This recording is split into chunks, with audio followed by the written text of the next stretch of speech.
Let's move over to the Giants Buccaneers. This is a 2-unit action for me. I think the Buccaneers smack the Giants in the mouth. I'm on the Buccaneers -6.5. I'm also on the Giants team total under 19.5. Arians can do great stuff with quarterbacks. Bowles is great defending. Arians and Bowles together are a great coaching tandem. I expect this Buccaneers team to get better and better as the season goes on. It's a Daniel Jones era. They set everything up for him in the preseason to look good. He still lost 3 fumbles during the preseason, 1 on a snap, 2 after being hit in the backfield.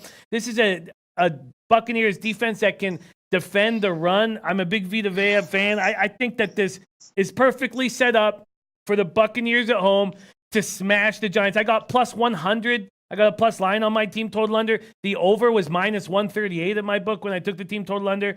I'm on the team total under 19.5 and the Buccaneers -6.5. Donnie, right side, Giants, Buccaneers.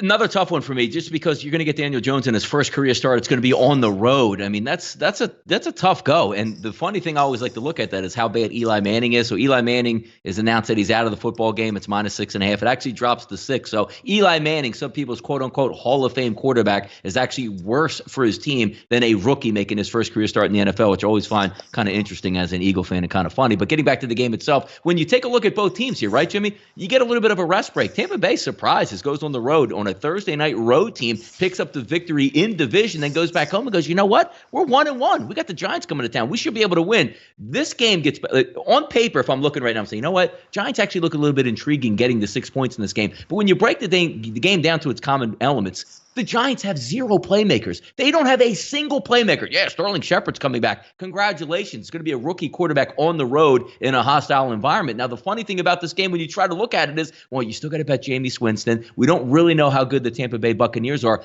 but the Tampa Bay Buccaneers have some playmakers. They can get after the pass rush. They got an average secondary best. You have playmakers at wide receiver, a good tight end, a quarterback that if he's not pressured, which he won't be pressured by that Giants front this weekend, Tampa Bay should be able to win this football game. As hard as it says you're going to take Tampa Bay to win by 7 or more, there's no reason to believe they can't do it. The Giants are inept, and they have 0 talent. I agree completely. This to me is a Buccaneers smash situation to me. And we've already heard from Arians. He says the key to stopping the Giants is slowing down Saquon Barkley. We know it's how good Saquon Barkley is. But I like that look. I say you put 7 or 8 in the box. You say, Daniel Jones, you beat me, and you just send the heat towards Daniel Jones and see what happens. Whale Capper, am I too confident in these Buccaneers? No, it makes sense to me. If this was a -3.5, -4, I'm laying the points and backing the Buccaneers here. I don't love what we've seen out of their offense to this point. I don't love Leftwich's coordinating. I don't love their scheme. I don't love Jameis Winston's decision making. There's a lot of question marks about Tampa Bay, and it goes the same kind of story as the Falcons here. Like, somebody's got to win the NFC South. Like, why not the Bucs? I mean, it's a tough. This is an important one to win if they're going to compete for that division. And I think they will win.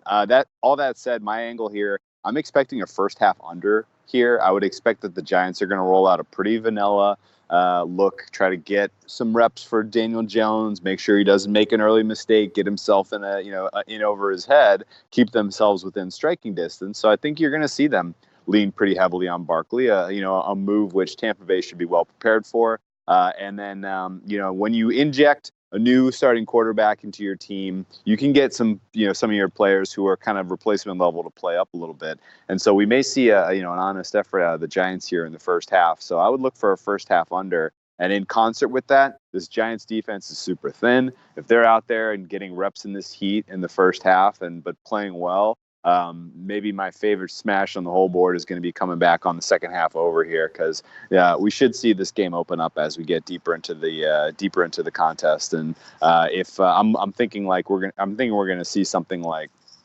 10-3, 7-3 ish potentially at halftime, real low scoring snooze fest, and then come back with just some deeper shots, some more tests, some big points here in the second half. So I'm looking for a first half under, second half over in this game.